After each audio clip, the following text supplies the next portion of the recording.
Hello and welcome back from Career Connections. I hope you had a great time meeting our industry partners and many supporters of the Solar Decathlon. I saw some great conversations going on with the NREL recruiter and others, as well as the Levy Partnership and RDH and HOK and HKS Architecture. So I hope you had some great opportunities to meet people and submit your resume. All right, we are so excited to welcome you to our afternoon session of awards. So we are now going to go into our grand jury awards presentations. Our seven first place winners will be presenting to our esteemed grand jury. I'd like to walk you through the process that you're about to see. This year, our grand jury selects 2 grand winners to receive these trophies. 1 residential and 1 commercial from among the 7 first place teams, based solely on the 8-minute presentations you are about to hear. Our grand jury enters the review process with the understanding that the first place winners have demonstrated a design that represents the quality expected for high performance buildings through the details listed in the design challenge rules. The grand jury is tasked with evaluating whether the design meets the needs of the building occupants and owners. Teams are evaluated against level of inspiration, appeal to target market, community, and occupants, architectural design, aesthetics, and functionality, responsiveness of the design to building science factors, financial feasibility, constructability, innovation, and their presentation quality within the specified time limit. It is now my distinct pleasure to introduce our grand jurors. First, Nora Wang Esrim. She oversees the American Council for Energy Efficient Economy, ACEEE, research agenda in a range of topic areas, including buildings, industry, transportation, and behavior. She leads, supports, and coordinates the work of all research programs and contributions to policy activities. Prior to joining ACEEE, Nora worked at the Pacific Northwest National Laboratory as a chief engineer. Nora holds a PhD in architecture from the University of Illinois at Urbana-Champaign and a Master's of Arts in Architecture from the National University of Singapore. Also uniquely, Nora is a Solar Decathlon alum, having participated on the 2007 University of Illinois Solar Decathlon team. Thank you, Nora, for being here. Our next grand juror, you probably heard from her on Friday. Her name is Annika Landrenau. As the Director of Sustainable Design at HOK, Annika leads the firm's global sustainable design practice, serving on the firm's board of directors and design board. Based in Washington, D.C., Annika serves locally on the Green Building and Energy Codes Technical Advisory Group, and is on the Mayor's Green Building Advisory Council and co-chairs the Building Energy Performance Standards Task Force. She also serves on the National USGBC Leadership in Energy and Environmental Design, LEED, Advisory Committee, IECC to 2024 Code Development Committee, and the NIBS Consultative Council. She is a senior fellow at the New Buildings Institute and a member of the American Institute of Architects 2021 Government Advocacy Committee. Very, very great credentials. Thank you, Annika. And our third grand juror is Mick Schwedler. Mick has been with Trane since 1982. Mick's areas of expertise include system optimization, in which he holds patents, as well as chilled water and water source heat pump system design.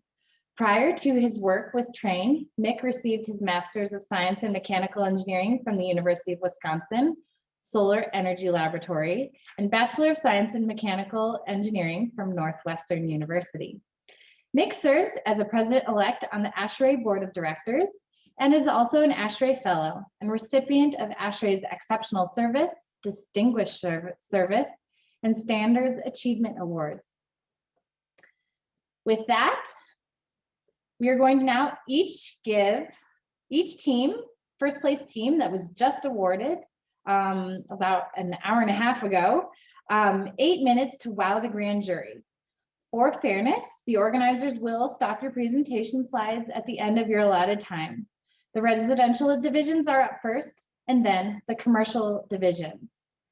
I would like to welcome the suburban single family winner, first place winner, Ferris State University, to start.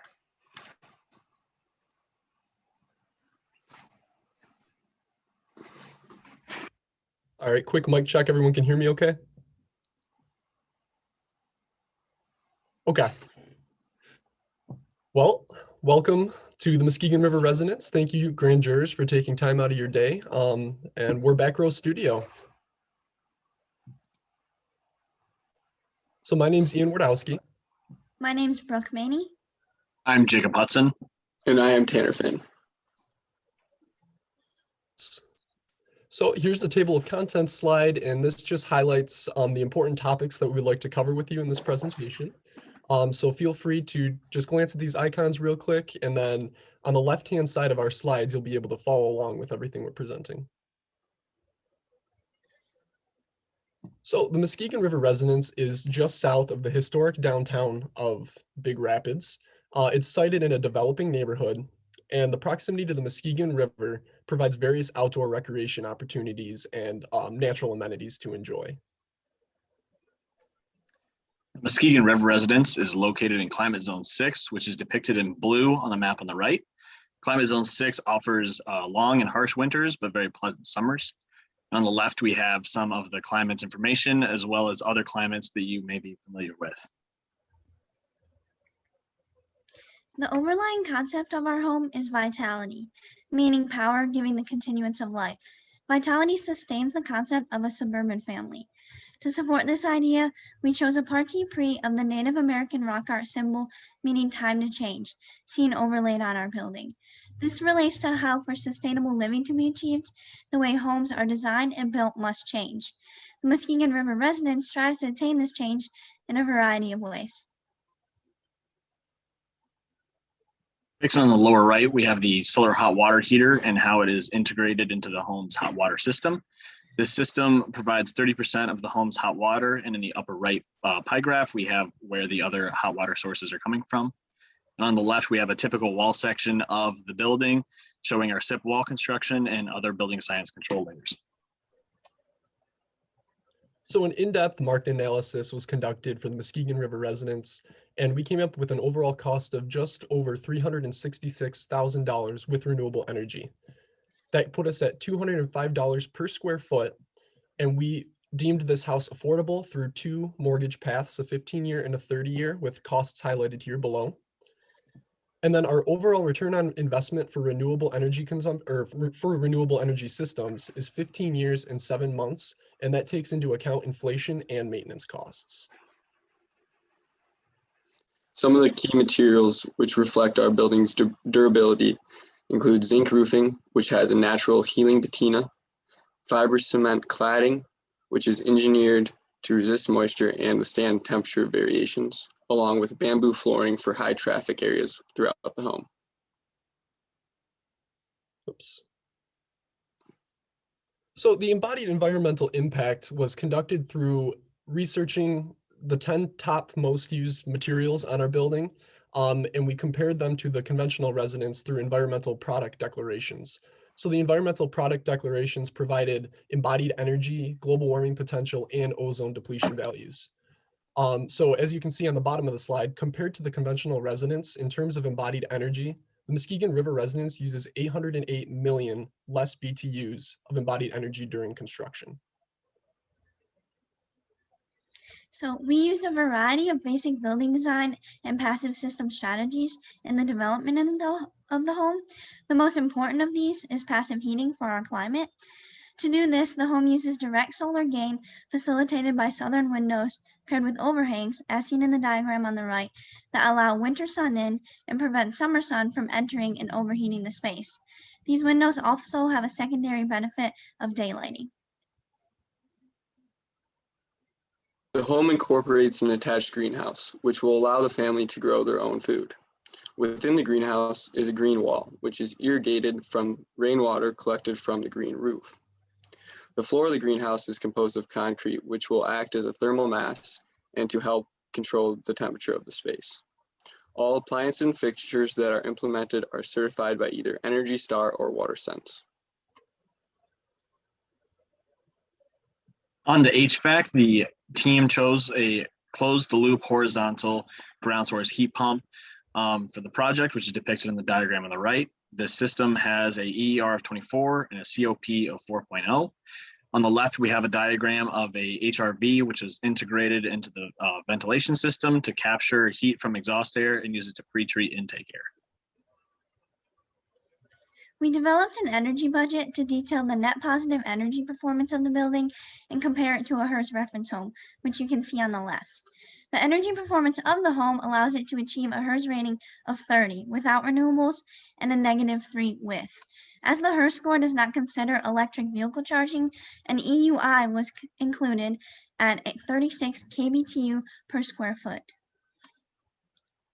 The home is solely powered by a smart-free steam turbine or hydroelectric power, which harnesses the flow of the Muskegon River in order to provide energy for the home. A solar array is also provided, along with 2 Tesla Powerwalls for electric vehicle charging even at night. To assess our success in considering a variety of sustainability concerns in the home, we also chose to test the design against the LEED rating system. The home achieved LEED Platinum with 84 points and LEED version 4 residential for single family. Here are some exterior views of the residence showing the exterior living spaces along with the attached greenhouse and the carport. And here are some interior views showing our open concept first floor and giving a closer look at the home's kitchen. Now, rather than taking questions, we would again like to thank you, jurors, for your time, and thank you for listening to our presentation. I'll clap for everyone. Thank you. Congratulations. Thank you to the first place team from Suburban Single Family. Great job, and thank you for your presentation. We are going to quickly transition to the Urban Single Family team, Team Ingenuity from Northwestern University. While they get settled, I have a joke for you. I'm sorry, they're just going to be bad. So, why do transformers hum? They don't know the words. All right, thank you for laughing, Mick. I appreciate that. And now I'll turn it over to Northwestern University, Team Ingenuity. Good luck. Thank you. Hello, we are Ingenuity from Northwestern University, and this is New Home. New Home is located in Chicago, Illinois in climate zone 5A with harsh winters and humid summers. The site is located in Lakeview neighborhood, a few miles north of the heart of downtown. It has easy access to many forms of public transportation, such as trains, buses, and bike sharing. The building lot is a narrow strip of land, 25 feet wide and 125 feet long, with a side street to the north, an alley to the south, and 3-story homes on both of its long sides. The site's narrow footprint constrains the space for building, and its proximity to neighboring buildings makes solar access more difficult. Furthermore, Chicago's harsh winters and hot summers makes it difficult to balance residential energy production with residential energy consumption. Finally, the higher upfront cost of sustainable construction is often a large barrier to implementation for more sustainable homes. To design a home suitable for our present context and location, the goal of New Home is marketable sustainability. In order to be competitive in the market, a home must address a buyer's main concerns of financial feasibility and healthy living. To be a sustainable home, it should emphasize resiliency and versatility and environmental consciousness. Our approach to making the home market ready is efficient construction and future-proof design, providing open living, natural light, and bringing nature indoors. The sustainable design focuses on being family responsive, ensuring durability, providing diverse housing options, being net zero, reducing consumption, and strengthening the neighborhood. New Home is approximately 2,300 square feet, with the main home on the second and third floors of about 1,800 square feet, featuring 2 beds and 2.5 baths. An accessory dwelling unit takes up a large portion of the first floor, providing a self-contained living unit with 1 bed and 1 bath. The home's 11.3 kilowatt solar roof, high-efficiency HVAC system, tight thermal envelope, Greywater Reuse, and other sustainable features give the home an EUI rating of 12 and a HERS score of -22. Large windows on the southern portion of the home provide plenty of natural light for the main living spaces. The ADU's ramp entrance, open floor plan, sliding doors, and ADA accessible bathroom ensures comfortable living for all levels of ability. Sliding walls allow flexibility in the purpose of the ADU, from an income unit to an in-law suite to even a quarantine living space. A double high living space in the main home feels large and welcoming while providing plenty of natural light for the living room and centrally located kitchen. A moss wall across the kitchen offers a unique natural focal piece while purifying the air and reducing noise. A skylight above the dining area provides natural light deeper into the home, brightening up the spaces for improvements in productivity and mood. The master bedroom features a large walk-in closet and private full bathroom, and the secondary bedroom also has its own full bath, featuring a smaller corner shower. A small work den on the third floor provides a comfortable working space with natural light. And another workspace on the first floor, which maintains separation from the rest of the home through a staircase and a lock-off, can be easily converted into an office or studio for a small business. For the overall building shape, several options were considered. The basic box maximizes square footage with the smallest envelope. A first floor ADU reduces the energy lost in heating and cooling the space and provides easy access for all levels of ability. Finally, a south sloping roof maximizes the solar potential for making this a net zero home. The roof itself, coupled with a balcony, optimizes sun angles, allowing us to minimize heat gain in the summer and maximize heat gain in the winter through the south-facing windows. To maintain a tight thermal envelope, we chose a 2x4 double stud approach using both EPS and dense packed cellulose insulation, as well as a frost-protected shallow foundation. This type of foundation saves on excavation and labor costs and takes advantage of the home's heat losses and geothermal heat to raise frost depth around the home. A minimal concrete approach using a structural fill and 6 inches of EPS slab ensures structural integrity while increasing thermal performance and lowering concrete use. For the main superstructure, a double stud approach allows for straightforward construction, use of common materials, low embodied carbon, and integrated space for dense packed cellulose insulation. Designed such that the roof bears on the outer walls while the floors bear entirely on the inner walls, the framing method maximizes the depth of continuous insulation and eliminates thermal bridging at the rim joist. To minimize material waste and construction time, the frame was designed such that it can be broken down into several prefabricated sections. A Class 3 vapor barrier behind the interior gypsum board finish provides protection from adverse moisture conditions, and liquid weather wrap below the exterior cladding provides a seamless protection from the elements. At the roof, a combination of dense packed cellulose insulation between trusses and a continuous layer of EPS insulation above the roof sheathing completes the tight thermal envelope. Building off of that, the water system of new home is specially designed to maximize ease of construction and occupant comfort while minimizing water use.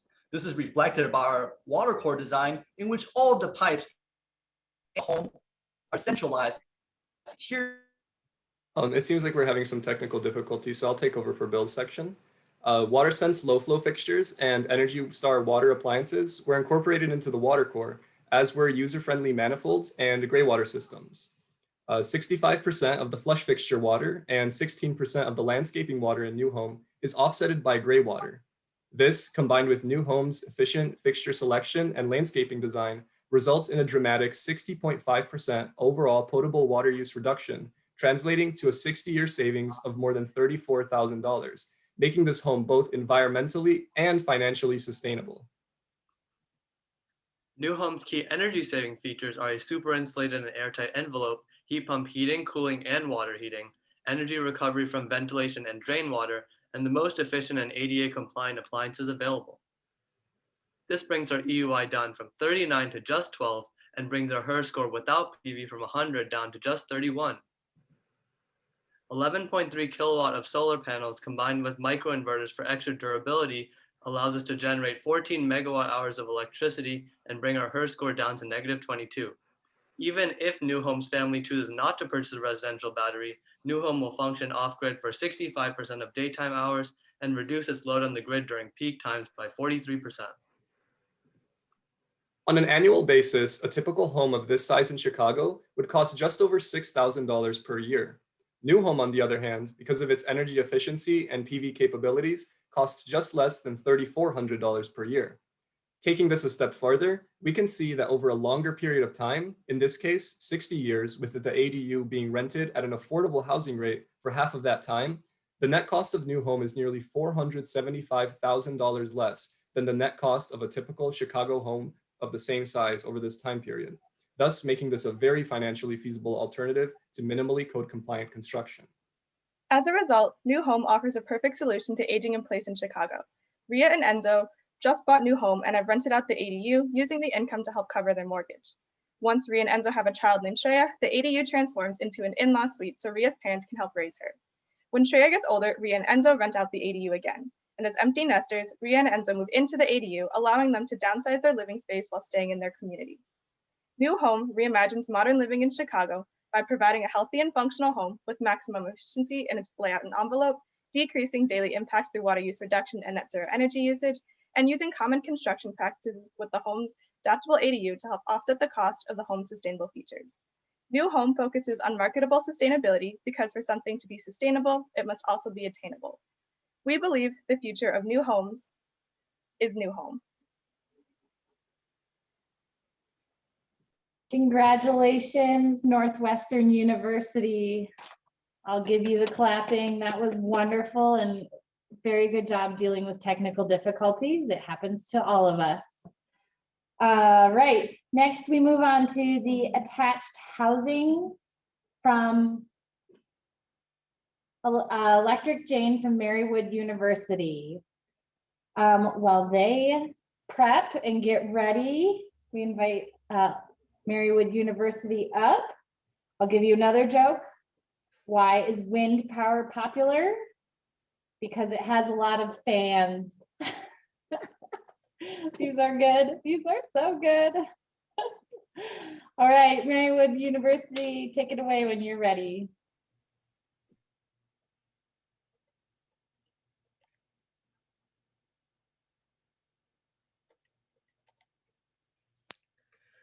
We are Team Electric Jane from Marywood University, and this is our affordable attached housing project, also called the Electric Jane. I am Olivia Tobia, student team leader of our 38-person team, and I'm joined by 4 of my teammates, Noah Brewers, Elijah Hunsinger, Gabrielle Scarpello, and Ellis Vogt. Before the office and the presidential campaigns of Joe Biden, Scranton was known as the Electric City for its streetlights and streetcars, utilizing an electric grid powered by its labyrinth of coal mines. Scranton is also the birthplace of urban activist Jane Jacobs, who advocated for small, diverse neighborhoods, front porches, and public parks.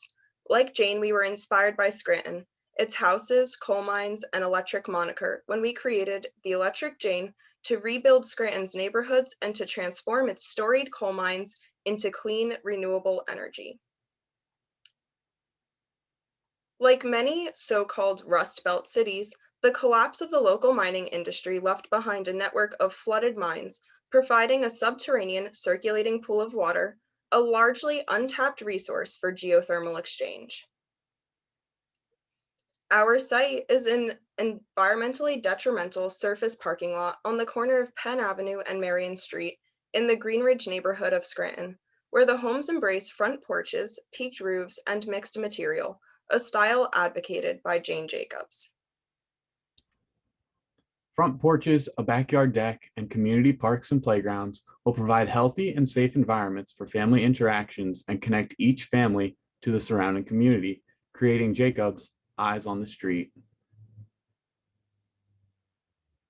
Located between the playgrounds and the basketball court of the Robb Plaza and the backyards of the Electric Jane are 20 community garden plots with a tool shed that collects rainwater for irrigation, creating Jacobs' Parks as community collectors. Each Electric Jane will use an open loop geothermal heat exchange with 2 180-foot vertical wells tapping into the underground water flooding the abandoned anthracite mines beneath the site. In Scranton's cool and humid climate, an energy recovery ventilation system will capture humidity, compensate for temperature extremes, and provide 11 fresh air exchanges per hour.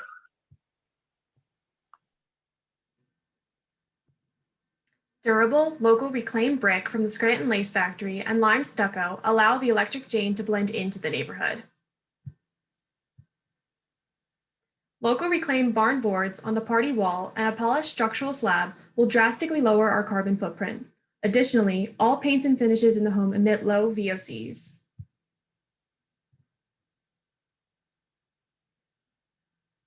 VS Plus thermal envelope standards are achieved using prefabricated foundation, wall, and roof assemblies by BuildSmart. With pre-installed windows and doors, these panels are easily erected on-site by Habitat for Humanity volunteers.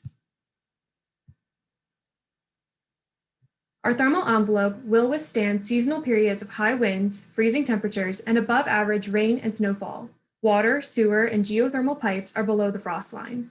Threats to the electric grid and water supply will be mitigated by our on-site energy and rainwater collection systems. Annually, each house will collect 31,000 gallons of rainwater to flush toilets, run laundry, irrigate the landscape, and for other outdoor uses on the property, reducing our water footprint by 1/3.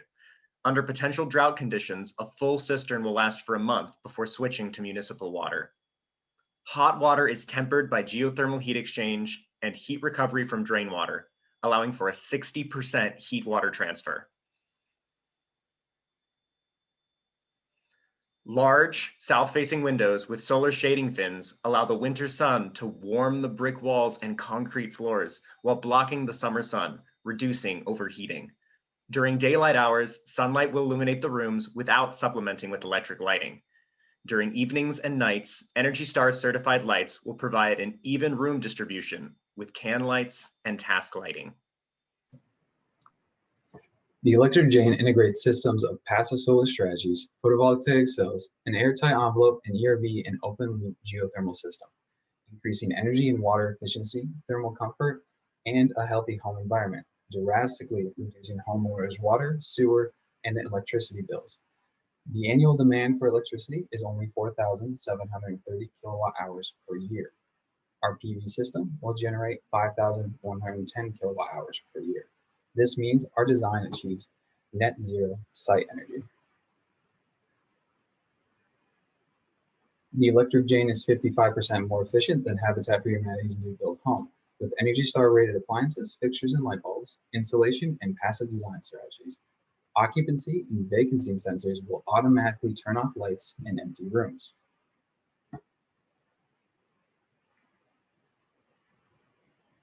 With a HERS index of 9 with PV power and 25 without, the electric drain qualifies for the Energy Star certification, the DOE's Zero Energy Ready Home Program, the U.S. Environmental Protection Agency's Indoor Air Plus label, and VS Plus Source Zero.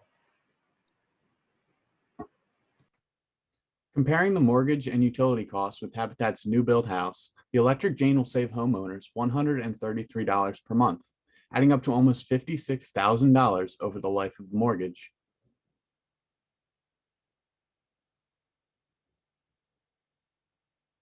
These significant financial and energy savings lower the lifetime operational maintenance costs, or the LTOC, by 70%.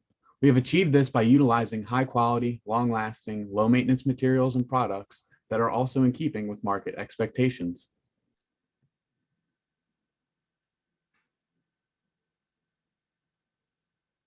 To receive an A carbon rating using one-click LCA, the electric drain considered circularity in design when selecting durable materials and products that are reclaimed and recyclable. In addition, on-site renewable energy reduces carbon dioxide emissions by 3.2 million kilograms over 50 years. This is in comparison to a home heated by oil and run by electricity generated at a coal-fired power plant.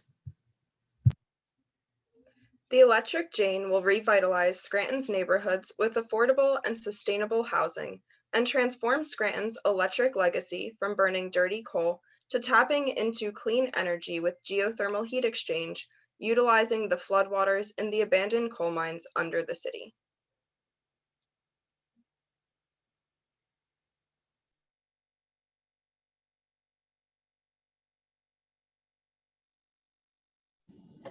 Great, thank you so much, Electric Jane from Marywood University.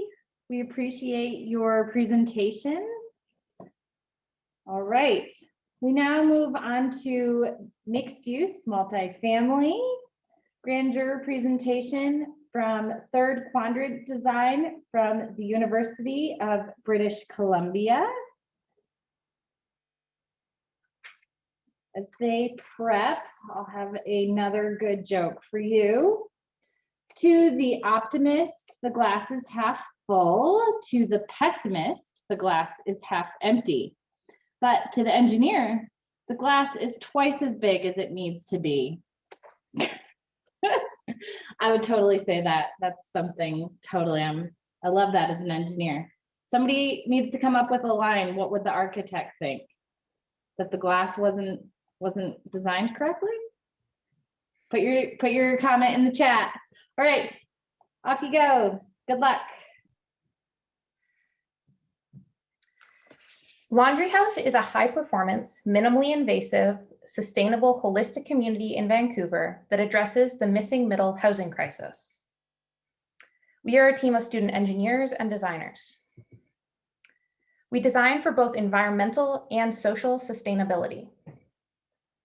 The missing middle in Vancouver is defined by a lack of middle-income housing. While affordable housing is government subsidized, those with a middle income do not qualify and are priced out of the ownership and larger rental units.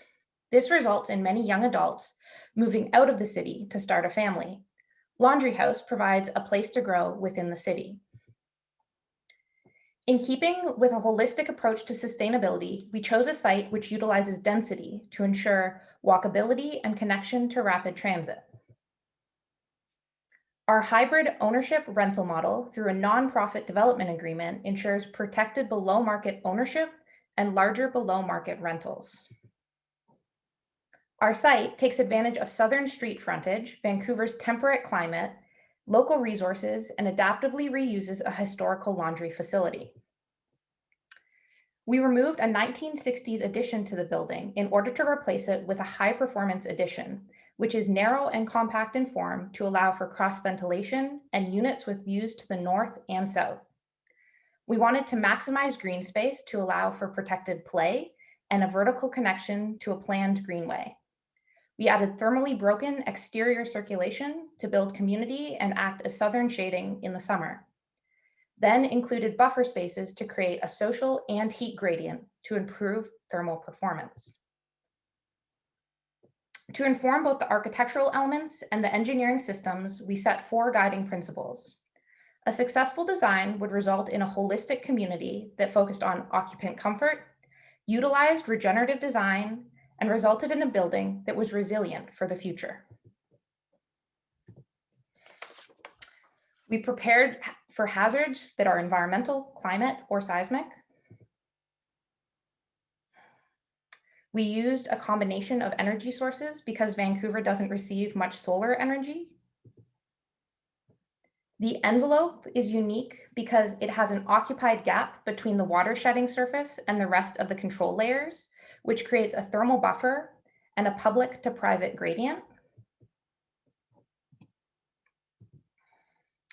We utilized both adaptive and expensive reuse of the existing building.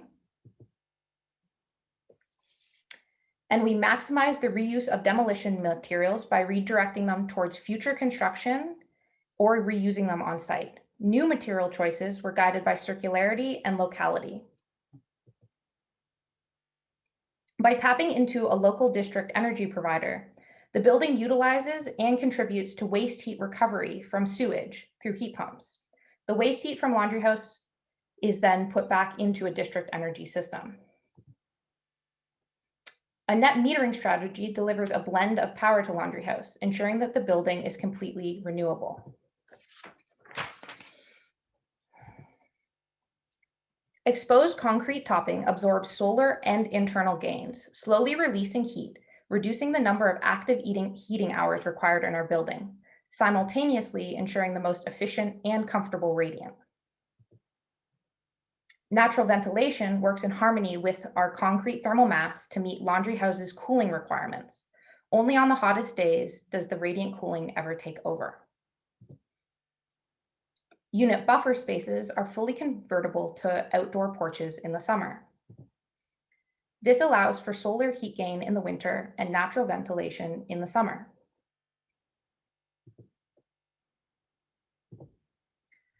The programming of our building was oriented towards serving the residents in their daily lives as well as the larger community. By providing childcare, workspace, and a flexible market atrium, we support residents as they live, work, and play. The mix of ownership and rental units combined with a variety of unit types allows for a wider spectrum of residents to occupy our building, promoting diversity. A resident may start in a one-bedroom unit and change to a larger unit as their family grows, or have their parents move into a unit to support multi-generational living.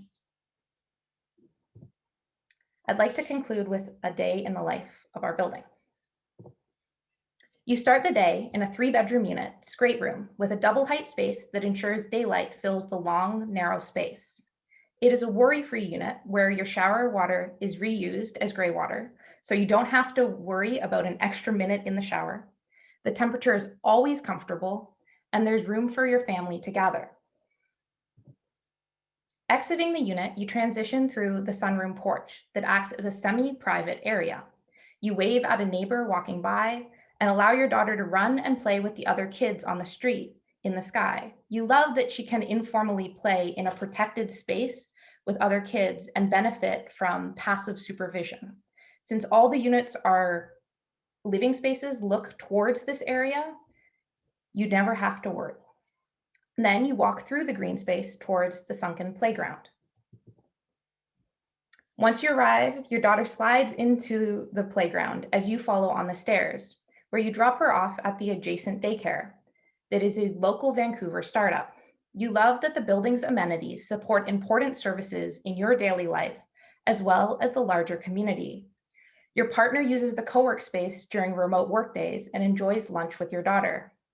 Then you go down to the generous bike garage and bike to work on the greenway that is east of the building. Returning from work, you go through the Heritage Market atrium that features the preserved brick and acts as a daily farmer's market with local small business vendors that are always changing, that creates a more dynamic space. You may pop into the drugstore or grab a coffee that is off of this atrium. You conclude your day by going to the top roof to enjoy views of the mountains in the communal garden, where you check your planter and may pick some vegetables for the shared communal dinner that you'll have after.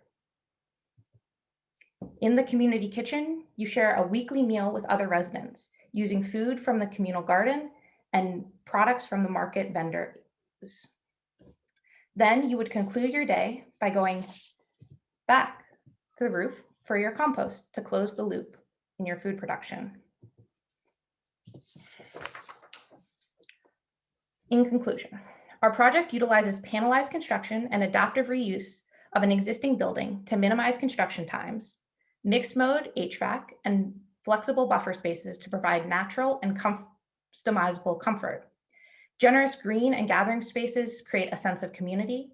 Smart building systems enhance the occupant experience, and smart water management and on-site power generation ensure Laundry House is sustainable, not only for the environment, but for the community.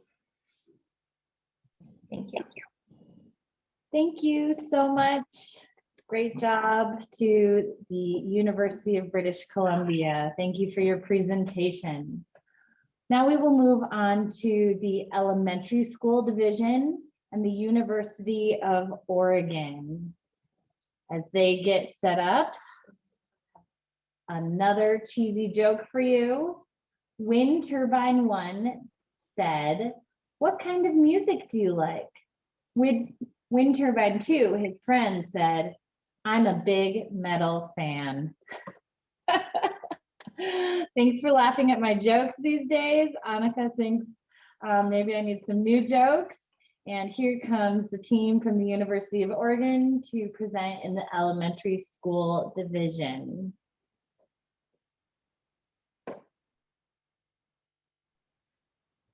Hi, thank you guys so much for being here today.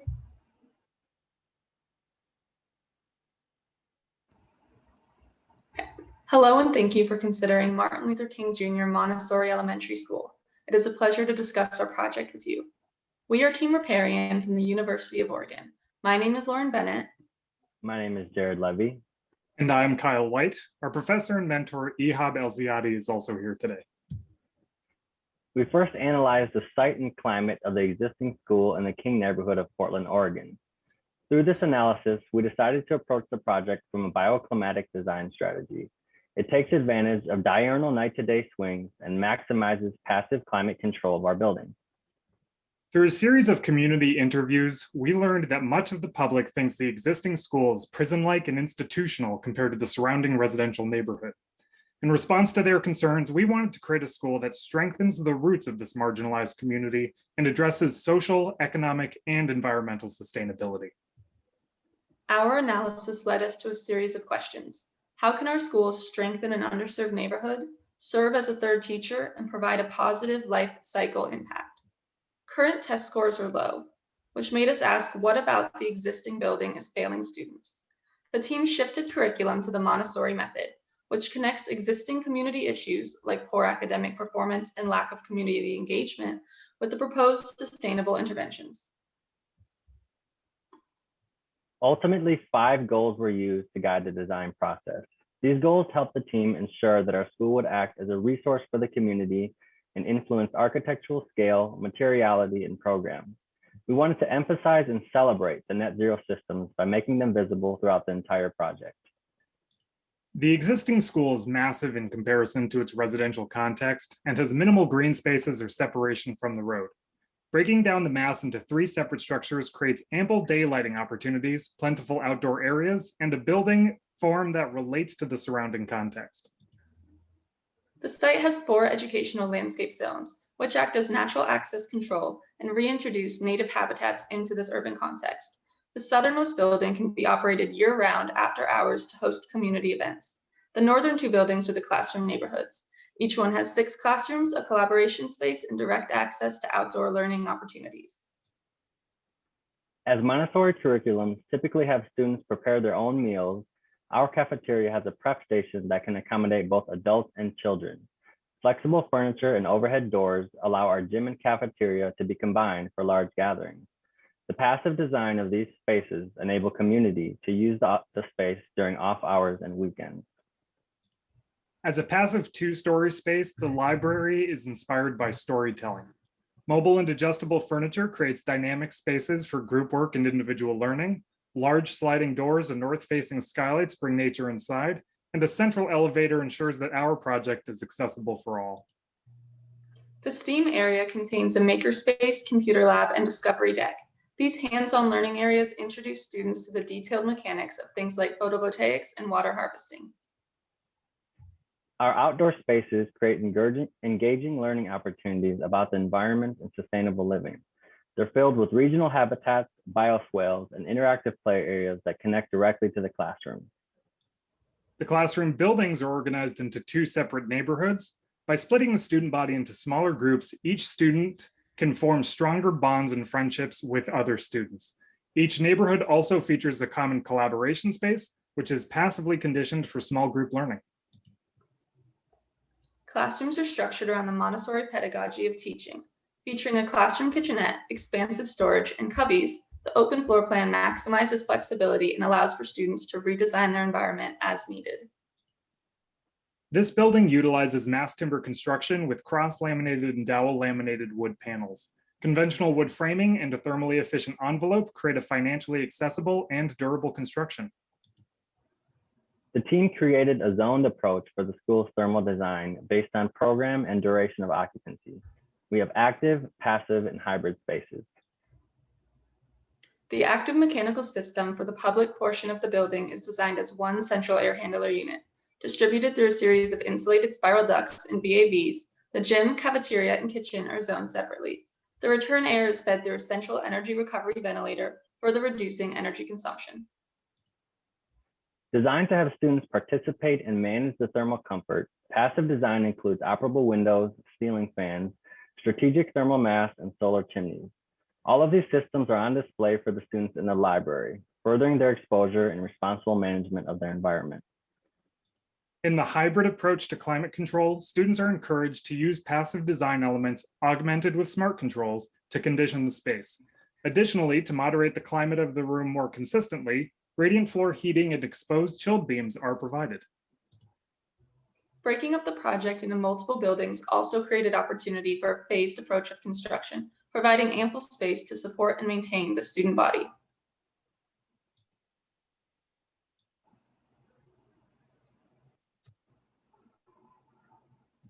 The team evaluated the life cycle analysis of the building.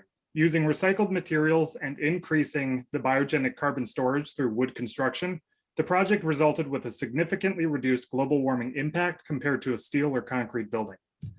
Using locally sourced materials and reducing the mechanical systems in the project brought the overall construction estimate to $220 per square foot. Additionally, lower running maintenance costs and energy bills would create funding for community-based programs and teacher benefits. Active insulation panels enable students to explore thermal comfort while boosting envelope efficiency. The insulative screening system consists of sun-screening shutters that, when layered, create additional thermal resistance. Also, this system aids in preserving the heat trapped in thermal masses after collection hours. Solar chimneys were implemented in the school's passive spaces. Vertical shafts utilize solar radiation to heat the air and create a convective current. Warm air is vented out of the shaft and cool air is sucked in through open windows and vents. Cyclical energy modeling and simulation enriched the design process of the school and ensured the reciprocity between architectural design and energy performance. Efficient energy use and on-site PV generation allowed the project to move into the net positive range. Providing daylighting autonomy was at the top of our design priorities due to its proven positive impacts on student academic and physical performance. We evaluated our roof geometry and solar shading, optimized east-west gables for both solar and rainwater harvesting. As a result, a moderate-sized photovoltaic array was able to meet our energy demands and even produce excess energy to send back to the grid. Our rainwater collection and greywater recycling systems are estimated to reduce city water consumption by over 90%. On-site bioswales also help support the natural habitats and provide a learning opportunity for students. Our Martin Luther King Jr. School aims to strengthen the marginalized community of our Portland neighborhood while re-engaging students through hands-on learning, environmental responsibility, and neighborhood connection. Thank you to the Solar Decathlon organizers and jury. And thank you to our amazing Professor Ihab El-Ziadi. This has been a wonderful experience and we appreciate your consideration. Thank you very much. Thank you so much, University of Oregon, for your presentation on elementary school. Congratulations. All right, now we move into our next presentation from the Office Building Division with Virginia Tech and Washington Alexandria Architecture Center. As they get set up, I'll give you another one. Although there was a really good one in the chat, so I hope you're adding things in the chat. We love that. What did the baby computer call its father? Data. Thank you for laughing with me. We'll get this presentation started. Have a great presentation.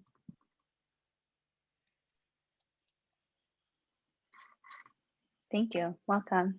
The most sustainable building is the one that's already been built. The renovation of 1021 capitalizes on this by reevaluating the performance of 1021 such that the building could become a living model of a resilient future.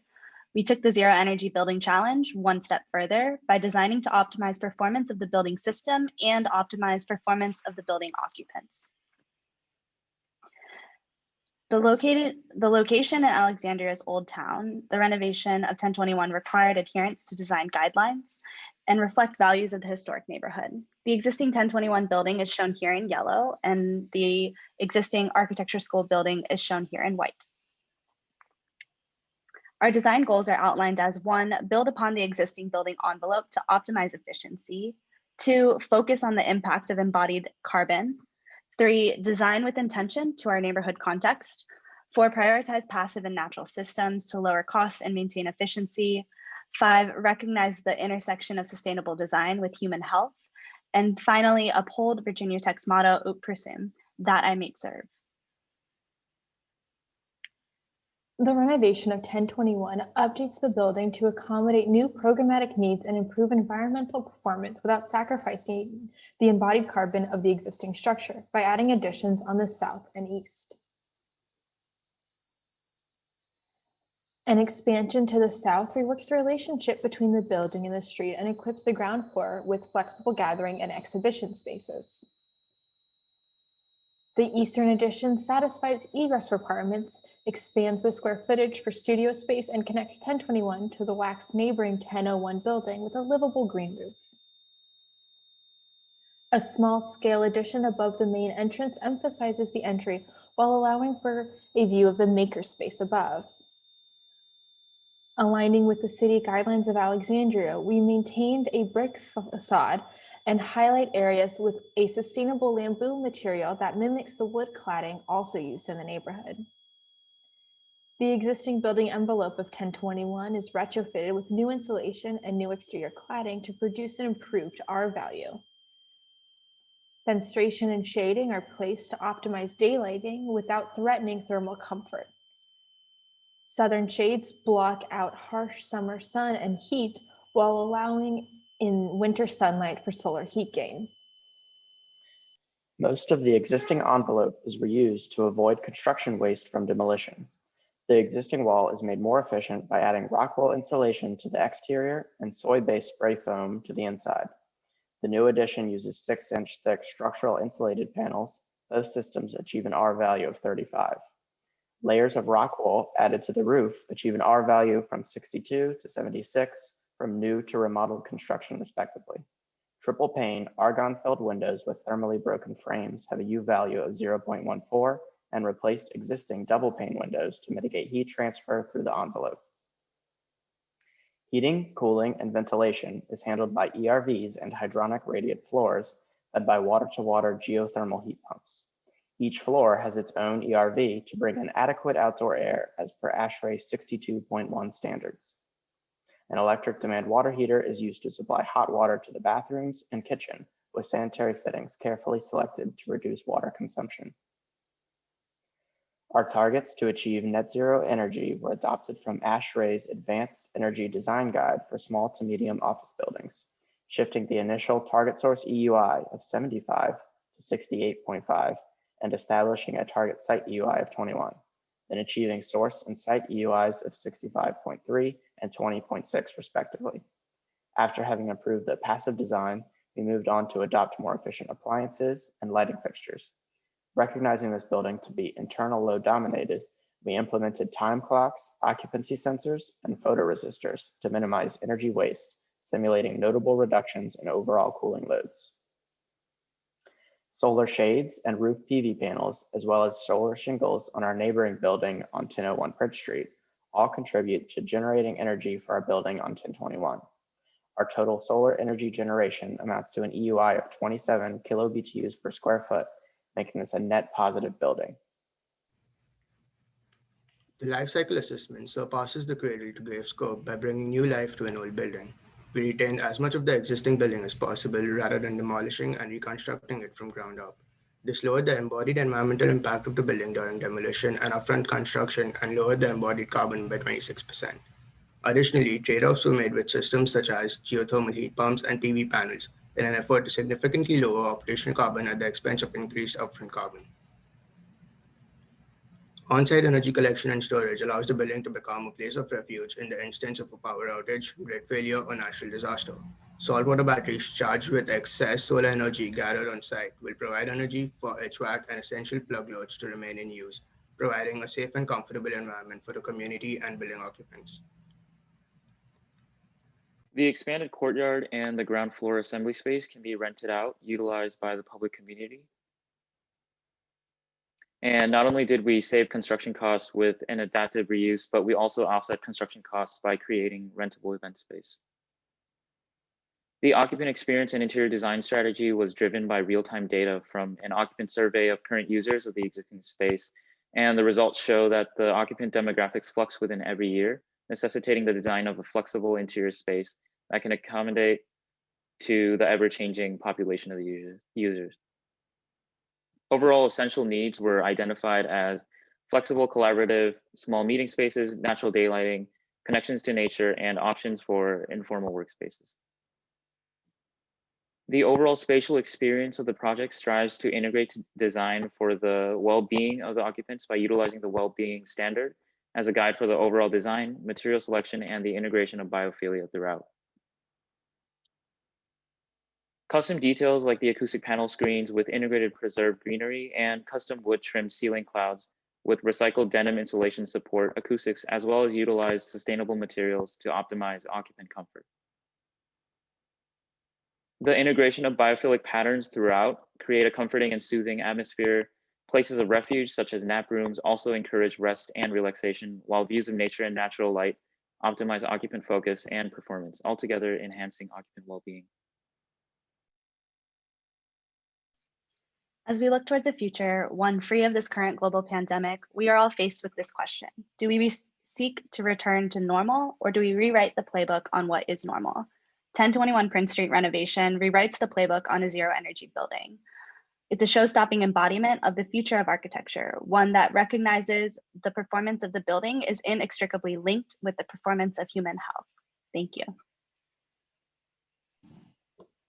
Thank you so much in our office building division. Great job to the team from Virginia Tech and Washington Alexandria Architecture Center.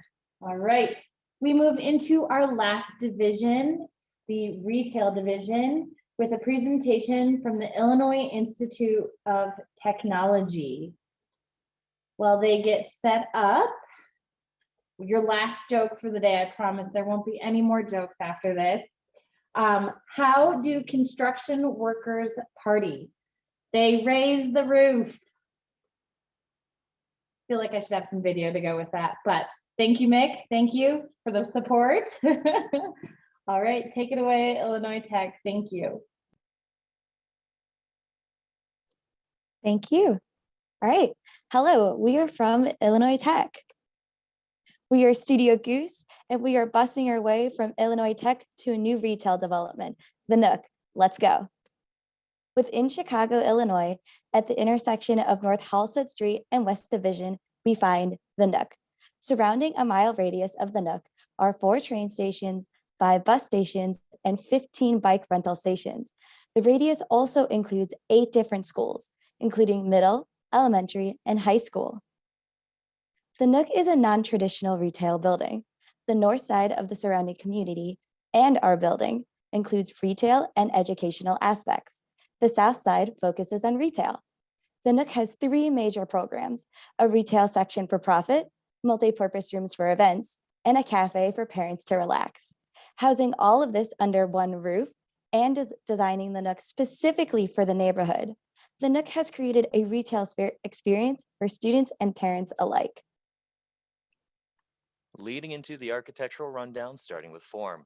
Studio Goose started with a basic box design, 2 stories tall for the 2 major programs. To increase roof space without increasing our building footprint, the second floor was pushed north, revealing what would later become green roof and our source of daylighting for the first floor retail.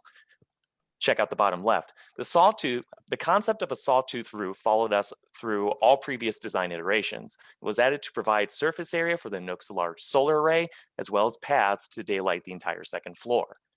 From this design concept, the building shape was further refined, adding large light shafts over public spaces, shaped main entrances, and the office and loading wing to the east side of the building away from public view lines. Now, let's discuss some layout.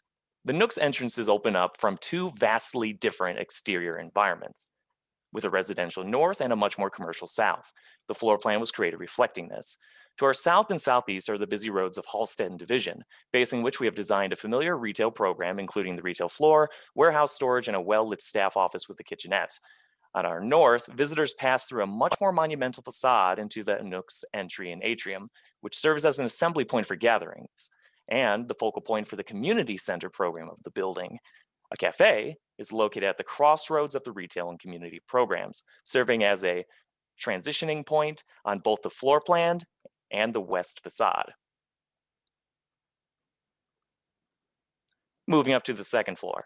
The atrium extends to the second floor via a grand staircase, which also serves as assembly seating to the first floor. 2, an activity and lounging space where visitors can socialize to a view over the green roof towards the Chicago downtown. 4 rentable multi-purpose rooms are located about the upper atrium, providing spaces with both short and long-term storage for coordinators to organize events. On the north is the cantilever and gallery in purple, which provides a scenic space for holding conferences and exposition events. When not used for exposition, the gallery is designed to be compartmentalized into smaller spaces for more private studying and meeting. All throughout, the interior is warm and friendly, incorporating wood and vegetation to create a wonderful atmosphere for visitors that is also breathable. Careful consideration was made to maintain views and maximize daylighting into spaces. Where necessary, all electric lighting is 100% LED, with predominantly linear downlights mingling with light-colored radiant ceiling panels, providing efficient heating and cooling into spaces. Then comes to the exterior design. The general design is wood, hardscape, and vegetations with simple decorations, giving a warm feelings of the visitors of the building. The north side of the nook has a large 6-inch deep shallow reflection pool with some playing areas for the community. Where we carefully curated a building that flows well in various aspects. The design itself is focused on curating towards students and families. The building envelope, programming, site plan, and interior design of the building were all considered with HVAC system and energy performance. Our project utilizes geothermal energy and radiant ceiling and floor slab system as our main HVAC systems. The roof design went through several iterations to meet requirements for daylighting and energy production, since all of the PV panels are placed on the roof. Our building envelope of the nook addresses many aspects of interior comfort for occupants. The wall assembly is made of wood T-stacks arranged a double stack style and uses insulation made up of hemp fibers. And the window addresses the different levels of solar gain, daylighting, and thermal resistance. The nook utilizes wall system for the north side where there's light sunlight. It also utilizes like the solar shading control system on the east and west side of the building to help maintain the daylighting without glare. Moving on to the energy performance of our building, Studio Goose found the optimal tilt for solar panels on our site is 36 degrees oriented to the south. As seen, the sawtooth roof structure provides an increased solar energy potential. By placing 1,400 high-efficiency solar panels on the roof, the building is able to generate 2.2 million kBtus. With a focus on occupant health and energy savings, correct placement of fenestration along the sawtooth roof structure allows for a lot of potential daylight harvesting. The floor plans above show areas between 300 and 3,000 lux showing the daylighting potential. This increases the energy savings as well as provides the occupant with the correct amount of lighting. Looking at the energy analysis, the cooling and heating loads account for the majority of the energy used by the HVAC system. The pump and fan loads are primarily from the water-to-water heat pumps, dedicated outdoor air systems, and VAV boxes located throughout the building. The use of a ground source heat pump significantly reduced the overall consumption from the HVAC system compared to traditional designs. The interior lighting and mechanical equipment follow a building schedule and are attached to sensors to further reduce consumption. To summarize, the Nook is an 86,000 square foot net zero building design with an annual site EUI consumption of 25.63 kilobtus per square foot and a production of 26.94 kilobtus per square foot. As seen in the graph, the construction of the building creates the largest carbon footprint. The Nook also reduces its impact on the environment by using cut soil in the park and playground area, as well as on the green roof. And the green roof can absorb about 3,500 pounds of CO2 per year. The Nook provides a comfortable space by the HVAC system having a dedicated outdoor air system, which pulls in fresh outdoor air, and VAV boxes at each space provide dehumidified air and remove condensation at the panels. The radiant floor slabs in the atrium and the radiant ceiling panels throughout the rest of the Nook ensure that the occupants have a pleasant experience while visiting. For future proofing, the Nook has rechargeable battery packs that can store up to 840 kilowatt hours of energy. This will allow the building to be powered if blackouts and/or natural disasters occur. The parking lot will have the potential to house 10 additional electric vehicle charging stations on top of the 5 charging stations that will be initially installed, and the Nook can be potentially used as an emergency shelter area. And a line item estimate was prepared in RS Means using the different materials and fixtures the team specified during the design phase. the total cost from the line item estimate was about $13.9 million, which is $170 per square foot for the Nook. So we'd like to thank our professors, industry partners, the Department of Energy, and the grand jurors. Congratulations, thank you. Congratulations to all of our teams. What a great job. Let's have a virtual round of applause for all our first place teams that presented. And thank you to our grand jurors whose job now begins. So our grand jurors are going to step into another virtual room and deliberate. And so I will turn this over to my colleague, Joe Simon, to share a little bit of the virtual village with you. Joe? Thanks so much, Rachel. So as some of you may know, the Build Challenge tasks our teams not just to design their building, but to build it as well. And while we had initially planned to be on the National Mall, we were not able to do so, but we're excited to provide a similar experience for those of you who have the time and the interest to explore our virtual village. Here, if you haven't visited at solodecathlon.gov/virtual village, you're able to see a Matterport tour, photography, and many other cool elements of each team's home. So for example, in the Kansas State House, you can see some of the elements while they were under construction. If we continue through the village, you can also see some solutions such as the University of Nevada, Las Vegas. You can see Illinois, you could see Weber State, and more.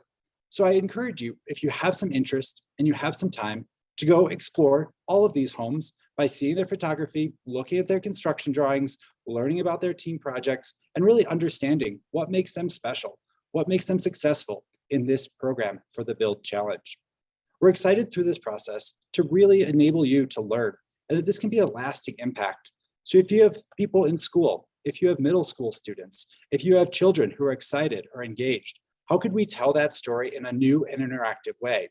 As you go through each home, this is the University of Colorado at Boulder home, you'll see that there's some features that you can learn about, such as the HVAC system up here. You'll be able to go outside and see the house from another vantage point so as to see how it fits in its own community. So if I go around here, you can see some of the mechanical systems, you can see the solar inverters, and you can go through some of those different capabilities. And so if we look around again, we can see the exterior with the solar panels on the roof and how this meets the needs of that particular community. So for all of our 9 teams, we're really excited about what they've developed, what they've built, and how these homes will continue to be used for occupants in a meaningful way for many years to come. I know there's a lot to learn. There's a lot to explore. It can take some time, but if you haven't explored this village, I encourage you to do so. This is the University of Illinois at Urbana-Champaign, and you can see that there's multiple bedrooms with some flexible space. They took a unique and innovative approach to some of their construction technologies, and even as you go through the home, you'll be able to see their photo album, you'll be able to see some of their images under construction, their wall sections, learn about their appliances, and many other interesting things. If you're intrigued by what you see, remember, it's www.solodecathlon.gov/virtual_village. You can also see the team list. So if we wanted to explore another team, we could go here and we could look at Weber State. We could look at Waterloo. I'm very excited for all of these activities to be able to show you how these homes can think about the different needs of all the different communities across the United States and the world. I'm going to look inside one more home, and then I think we can go on to announce the winners of the Market Potential Contest, followed by the winners of the Innovation Contest. As some of you may know, for the Build Challenge, we have 10 independent contests that are each scored by juries or measured contests worth 100 points. At the end of the competition, the team with the most points wins. So we've announced 8 of those contests so far. The leaderboard has changed. Several of the teams are within a handful of points of each other. So the next 200 points that we announce could change the overall rankings. And we also want to celebrate all of the individual teams and their successes as they focus on different things in their projects. Not every team does well in every category, but they focus on engineering or market potential, market analysis. They think about their presentation and their story, their resilience, and all of these different areas. And so without further ado, I'm excited to announce the winners of the Market Potential Contest. This contest evaluates the building's responsiveness to its stated target market. We look at the likely appeal to the intended occupants and the construction industry. Is the home buildable? Is it practical? How much ability does it have to transform how energy is used in buildings, given its approach and wide scale and approach to durability? So, in third place, this team, the jury felt that it excelled in their marketing approach. They succeeded in analyzing and meeting the needs of their target market. Coming in third place for market potential, the University of Waterloo. Congratulations.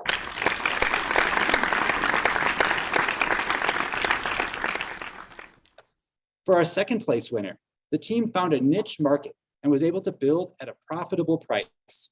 The jury was really excited to know how the homes could be built practically with an industry partner. This really defines success in the market potential category, understanding how you get from here to there to really make an impact on the community. Coming in second place for market potential, Kansas State University. Congratulations.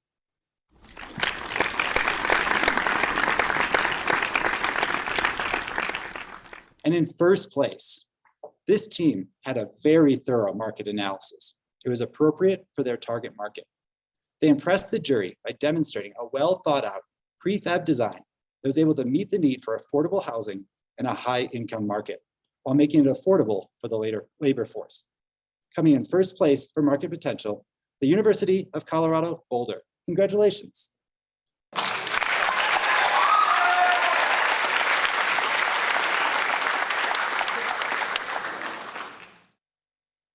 And so our 10th and final contest.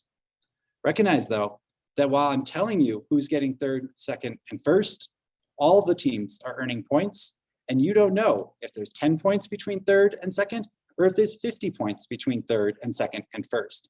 So the overall winners don't know how this is all gonna turn out. But I have one more contest, and then we'll learn about the results of our grand jury deliberations before we hear the overall winners of the Solar Decathlon Build Challenge. So the innovation contest. How is this evaluated? What does innovation mean?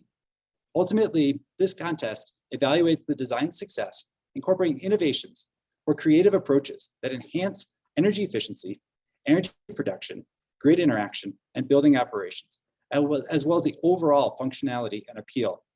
It's not just innovation for innovation's sake, but innovation that's functional and makes the product better. Teams are encouraged to find solutions that use new or existing technologies as well as other creative measures to improve building operations. This contest received input from 4 different juries: architecture, engineering, market potential, and resilience.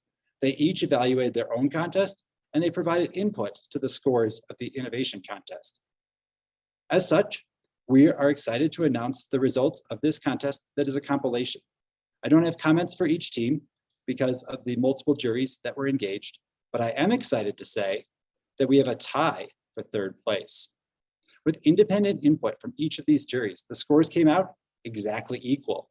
And so with that, for one of our third place teams, I'm excited to announce from Chile, Casa Phoenix. Chile, congratulations.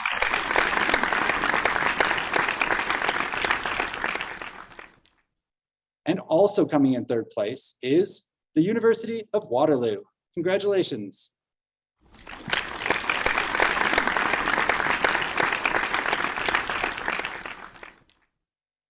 The second place winner for the innovation contest, again, getting input from multiple juries that all witnessed 30 minutes of presentations, question and answers, and discussion with each team, in addition to reviewing construction drawings and many other elements. The second place winner, the University of Nevada, Las Vegas. Congratulations. And our first place winner, again, with input from all these different juries, is the University of Colorado, Boulder. Congratulations.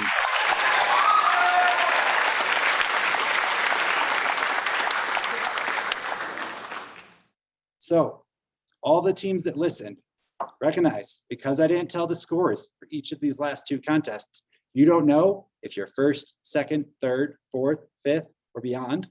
And so, as you continue to listen to this presentation, recognize that when we're able to announce the overall winners We would love to have you come join us for a minute of remarks as well as a quick photo. So when that occurs, if you happen to be one of the teams that is recognized, please plan to choose the raise hand feature on your Zoom webinar so that we as the organizers are able to elevate you to be one of our panelists for some brief remarks and a quick photo. We hope to hear and see all of our top 3 winning teams, but recognize that for the Build Challenge, all the teams that went through the construction process, the permitting process, worked on site during the last year, where on-site work was challenging, are winners. We're very excited to see all this continued progress. To continue our program, I'm excited to turn things over to the director of the National Renewable Energy Laboratory, Dr. Martin Keller. NREL has been a supporter of Solar Decathlon since its inception, and Dr. Keller is a champion of nurturing our next generation of leaders in building science. Martin, I turn it over to you. Thank you so much. Good afternoon or good evening or whatever time zone you are in. So welcome to the Solar Decathlon Awards ceremony. What an amazing event. So I'm so excited and thrilled just to listen to all of you. I wish I would have you all live at NREL, or being now probably on the mall in Washington. So I know we are virtual, but I can feel your excitement and also the nervousness. It's come through my computer. I can feel it. So whether or not you take home a trophy today, we applaud your tremendous achievement in getting here. We are celebrating all of you today. But now it's my great pleasure to introduce our Secretary of Energy, Jennifer Granholm. So earlier this year, she was sworn into office as the 16th United States Secretary of Energy. Prior to joining the Department of Energy, the Secretary Granholm was the first woman elected governor of Michigan, where she served for 2 terms from 2003 to 2011. More recently, she was on the faculty at the University of California, Berkeley, as a distinguished professor of practice in the Goldman School of Public Policy, focusing on the intersection of law, clean energy, manufacturing, policy, and industry. Today, you will get a chance to see her enthusiasm, the same enthusiasm and passion we have seen daily as she has tackled her important new role. And I tell you personally, I'm so excited because I always feel her excitement as well, to really move DOE forward and what you always say, make a better planet, change our world. With that, it is my great honor to present our outstanding Secretary of Energy, Jennifer Granholm. Dr. Keller, for your great introduction. Hello to you, decathletes. Congratulations to all of you for crossing the finish line of what was, without a doubt, the most challenging solar decathlon yet, I am certain. Although this is my first decathlon as secretary, but I've heard from people who've been involved in this that you all have been amazing, and I've been able to watch for the past hour with the presentations that were just on. Just so that you know, for the past 7 weeks, I'm newly sworn in, and I've been coming into this office every day with my hair on fire as we try to figure out how we can make a clean energy future possible for every American family and for every American community. So when I learned about the virtual village, I was floored to see that you all are bringing the solutions to life right now. Or as Virginia Tech's team just said, you know, do we seek to return to normal, or do we rewrite the playbook on what is normal? I love the notion of rewriting the playbook, because you rewrote, I should say, the playbook for families in every kind of climate and in every kind of neighborhood. A new playbook for families in the places most vulnerable to climate change, a new playbook for families whose needs cut across multiple crises like affordable housing. You know, it's really when I realized that in so many ways our fight against the climate crisis is a lot like the decathlon. We've got all these individual contests to get through, like you did. There's new playbooks in this climate fight on energy efficiency, on renewables, on modernizing the grid, on decarbonizing the building sector, decarbonizing the transportation sector, decarbonizing the industrial sector. We can't win unless we rewrite them all. And that's why there is no silver bullet. I don't mean to mix the metaphors between playbooks and bullets, but it's not a silver bullet, it is silver buckshot. And just like in the solar decathlon, when we do win, the rewards are going to be even greater than we even imagined. So I hope you will all agree that in this process, you have learned so much more than how to design or build a low carbon building, that you've learned how to break a big project down into manageable parts. You've learned how to be flexible. You've learned how to think creatively and to tackle, you know, unexpected challenges. You've certainly learned how to be context sensitive in your design. You've learned how to work with peers from all different backgrounds and geographic areas and skills. And you've certainly learned how to present your ideas with pride and with passion. And you've learned how to get things done in the middle of a global pandemic. So the skills that you have developed are going to take you far in life, and the resilience and the dedication that you've shown certainly are signs of a bright future. I hope you all stay in this field, because the competition doesn't end here, because now we need you to bring those skills to the big decathlon, which is solving the climate crisis. So just quickly to put this into context, President Biden, of course, has set these ambitious goals: 100% clean electricity by 2035, net zero carbon emissions by 2050. For those of you from other countries, I know that your leaders are also setting high goals. And in the US, this administration, we are fighting for an historic series of once-in-a-generation investments in our planet and our people. He's just put forward, the president has this American Jobs Plan, all of which is going to create millions of jobs in construction and in retrofitting and weatherization and R&D and so much more, especially in climate, all jobs that you would be perfect for.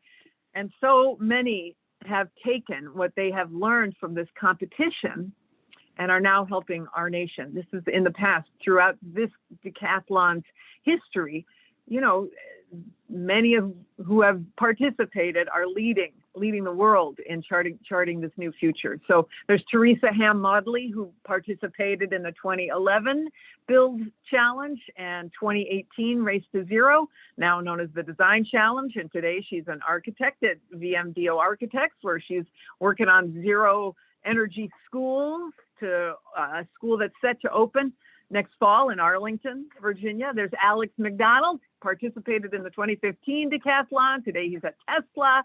He's helping us to figure out how to decarbonize the transportation sector. Of course, you've just heard from Joe Simon, a student team lead from the 2007 solar decathlon, who's now a senior engineer at our very own NREL National Renewable Energy Lab.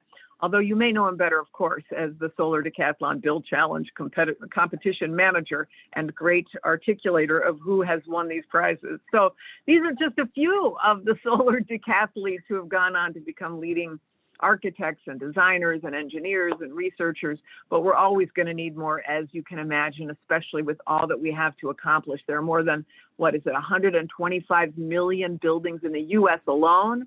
We've got to find smarter and easier and more affordable ways to retrofit them all, to rewrite the playbook on all of them.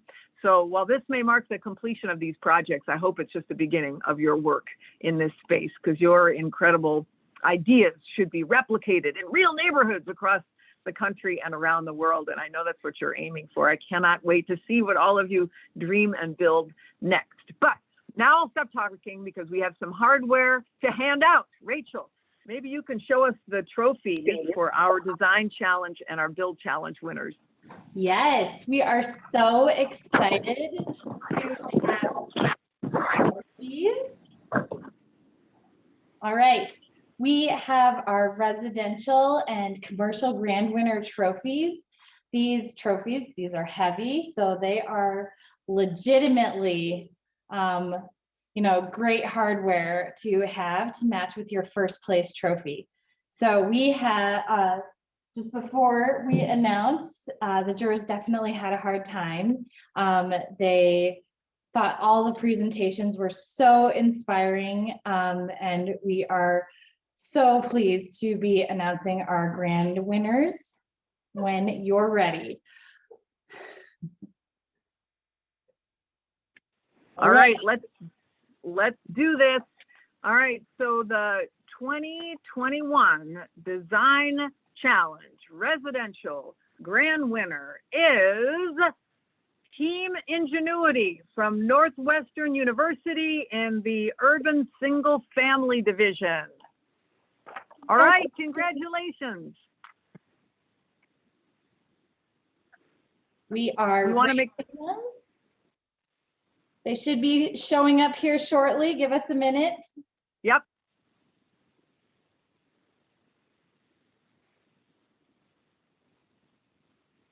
Oh, I love this. They're so excited. I guess I just want to say I am so proud of my team for all of the hard work that you guys have been putting in for the past 8 months. And I want to thank you for putting your faith in me as your student team leader. I know that at the very beginning of this, all of you are just like, for the very first time coming across designing a building, and like the steep learning curve that you guys had to go through to put together this design is like incredible. I honestly was not expecting really anything today. And I am so proud of all of you. Thank you so much for being with me for the past 8 months. Awesome, awesome, awesome. Congratulations. Okay, everybody on the team, let's get a Zoom photo together. Everybody smile, say energy efficiency. Got it? All right. Fantastic. Congratulations again. All right, are we ready for the next step? We are. Let's do it. These are heavy.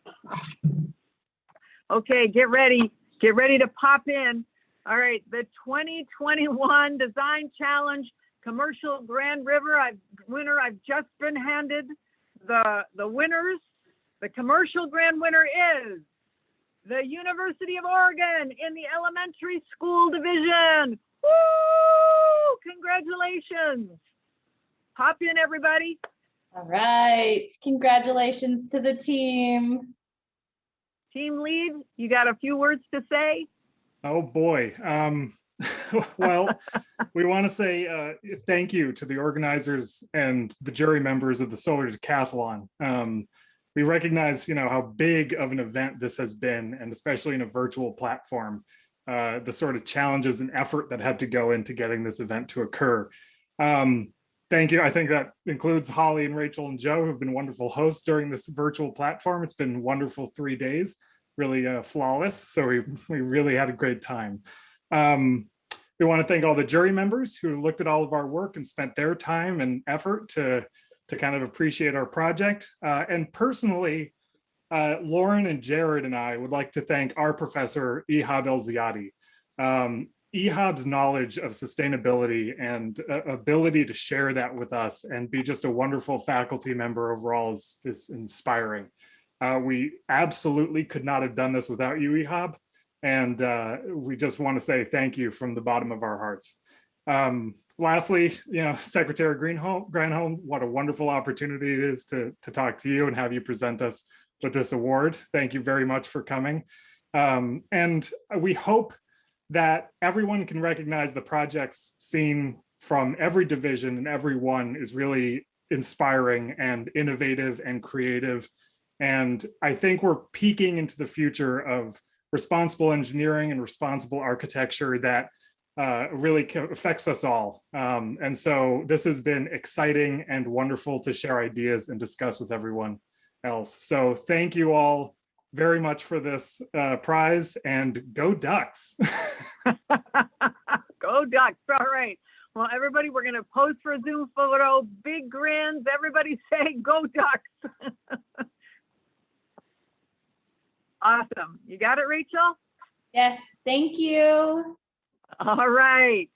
Congratulations to our Design Challenge Grand Winner teams and to all of our Design Challenge finalist teams. What a showing. Okay, folks, so now it's time to announce our 2020 Build Challenge winners. I know you've been waiting for this moment. You've been waiting all day. You've been waiting all weekend. You've been waiting nearly 3 years. So without further ado, in third place, the team that really, they all thought about, this team really thought about who was going to live inside their house. They designed an innovative, efficient home, energy efficient home for veterans with PTSD and traumatic brain injuries. They drew from passive design strategies and sophisticated technology. This home delivers superior energy performance and water efficiency in a challenging desert climate. So third place in the 2020 Solar Decathlon Build Challenge goes to the University of Nevada, Las Vegas. Congratulations to UNLV. Pop in. Congratulations. So we expect to see them be promoted in just a moment. Unlike our design challenge teams, they hadn't already joined. They didn't know if this was coming. So here that I'm seeing them popping in. So I think people are gonna spotlight some students, and very exciting. Congratulations to Las Vegas. Awesome. And let us know who is your team lead there to say a word. Once everybody pops in. Hello? Hello. Hi, I think we can hear you. Oh, hi, yeah, that's awesome. We had, we weren't really sure with all the scores everywhere, but I just want to thank the team. I think, we had so many amazing people on this, from our students who really put in a lot of hard work over the years, and we're just really excited to be able to share the message of what architecture and engineering can do for individuals. And we are so happy. Thank you so much. Awesome. That is great. All right, everybody who's on this team, big smiles. Let's pose for a Zoom photo. Everybody say sustainable. You got it? We good? All right. All right, congratulations. All right, let me move to second place. Thank you. Team that are you ready? We ready for the second place team? This team constructed a net zero energy home for an Indigenous community in Ontario, Canada. You know who you are. They delivered an affordable and resilient and highly energy efficient solution for a very cold climate. Second place in the 2020 Solar Decathlon Build Challenge goes to the University of Waterloo. Congratulations to Waterloo. Hop in, everybody. Awesome. We're so excited for the project that was presented. And as they join, I hope everyone did like seeing that virtual village, some of the photography. With this team, you can see the homeowner who's now living there and how all of these different pieces come together. So I see them coming in on my second screen. So as we see them get promoted and pinned on the screen, we'll let them start to say hello. All right, who's your team lead there? Hi. Hello. Hey. Hi. Thank you so much for recognizing the team from Waterloo as second place. It's been such an amazing adventure to be on for the Solar Decathlon and for our team over the past 3 years. We really wanted to thank everyone on our team, all of our faculty advisors, our amazing partners in the Indigenous community with the Chippewas of Nawash. We also really want to thank our construction partners, the Habitat for Humanity Grey Bruce team, as well as just all of our alumni as well. We've gone through sort of 3 generations of the team now. And so it's fantastic to have everyone on the screen and everyone who's been supporting us for all of these years. This is definitely a huge and wonderful end to this amazing journey. So thank you all so much for this. We're so excited. All right, Jeffrey. Yeah, awesome, awesome. Congratulations. All right, everybody on your team, everybody grin. We're gonna pose for a Zoom photo. You ready? Hit it. Oh, Canada. Awesome. Awesome. Thank you so much. Got it. Thank you so All right, much. thank you guys. Congratulations. Thank you. Okay. Last but not least, placing first in the 2020 Solar Decathlon Build Challenge, the team that designed a home that addresses the challenge of affordable housing in mountain communities. It combines strong architecture and thoughtful market potential and innovative technologies It showcased energy efficient performance in its high altitude, cold climate with high marks in all 10 contests of the Solar Decathlon. Well-rounded integrated design solution was created by the team from the University of Colorado Boulder. Congratulations, CU Boulder. Yay. Congratulations, very exciting. So again, we are so excited. So we'll see them get elevated to be panelists so they can say hello, and just so pleased to have them as the winners of this competition. Thank you so much. We are so excited about this. We just cannot believe the outcome of this competition, and we're so humbled and excited that our house has scored so well. We'd like to thank the Department of Energy for making this competition possible, and for all the NREL staff who worked tirelessly to move things forward amidst a pandemic. We also want to thank our faculty advisor, Jennifer Shive from CU Boulder Architectural Engineering. She was our rock, our fearless leader. She was just amazing. Also, our clients, Kristen Tidonio and Joe Smith, who had such a huge hand in building their own home, with helping with labor and just cheering us on the entire time. I also want to thank all of our discipline student leads for all of our contest work, and just like this was such a collaborative effort. We held on to this belief the entire way along that we're solving a real issue and we have a great solution to it. And it just is amazing to see that other people believe in that as much as we do. And we are loving this response. So we can't wait to see what is next. And thank you to my co-founder and co-leader, Gabriella Bello. If you want to say a couple words, I want to hand it over. Yeah, I just want to say that I can't believe it right now. I mean, we started this few years ago now, and we just wanted to try, and we wanted to see what we could learn. And I know that all of my teammates worked so hard, and from every point, I mean, everyone had such a big contribution to this. And I just want everyone to know that if you've ever been a part of this CU Boulder team, whether you're actively involved now or not, like, you matter to this team, and you helped us get to where we are. So thank you so much, everyone. All right. University of Colorado. All right, we're going to do a Zoom photo. Everybody grin and say what? Maybe cold climate heat pump. I don't know. Smile, everybody. Awesome, awesome, awesome. We're so excited for you. Congratulations to the team from University of Colorado Boulder, and really all of our Build Challenge teams. Amazing work, amazing design, amazing, innovation, just so cool, all of this. So it has been, let me just quickly say, for me, it's been an honor to join you today and to celebrate all your accomplishments in this extraordinary year. And as we look ahead to the Solar Decathlon's 20th anniversary next year, we've got a lot to celebrate. But just as the Decathlon founder, Richard King, thought big 20 years ago, we have to even think bigger about what we want to achieve in the next 20. And it means a decathlon that teaches millions of students the essentials of smart zero energy design and brings it to college curriculums in every pocket of America.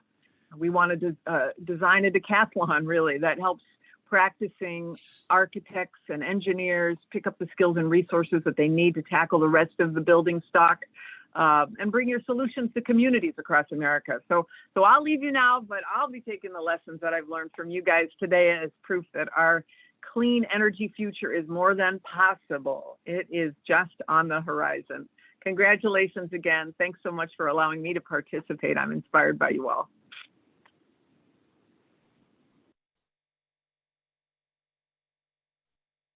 Thank you so much, Secretary Granholm. I love your vision for the Solar Decathlon moving forward, and we are just so grateful that you could join us today and celebrate these students, celebrate their remarkable projects, and celebrate the bright futures that they clearly have ahead of them. Folks, as we close the book on this Solar Decathlon competition event, I really encourage you, our decathletes, to consider your own bright futures. If you are graduating, I hope you'll answer the Secretary's call and continue to support the transition to a clean energy economy through your careers. I also hope you'll continue to engage with the Solar Decathlon. As a mentor, a juror, an industry partner, a design partner, there are so many ways that you can continue to be a part of this program. Right now, I'd like for you to join our Solar Decathlon LinkedIn community. We really want to stay in touch with you. If you are continuing on in your education, we hope you'll join us next year for the 2022 Solar Decathlon Design Challenge, or take it to the next level and participate in the 2023 Build Challenge. Applications for both of these events will open in July. If you're curious and you'd like to dip your toe in the Build Challenge waters, you can join our informational session, which will take place on May 5th. Thank you again to our winning teams and to each and every one of you for being a part of this event. You are the Solar Decathlon. Until we meet again next year at the National Renewable Energy Lab, we'll close with a final video of highlights. Take care, everyone. Thank you.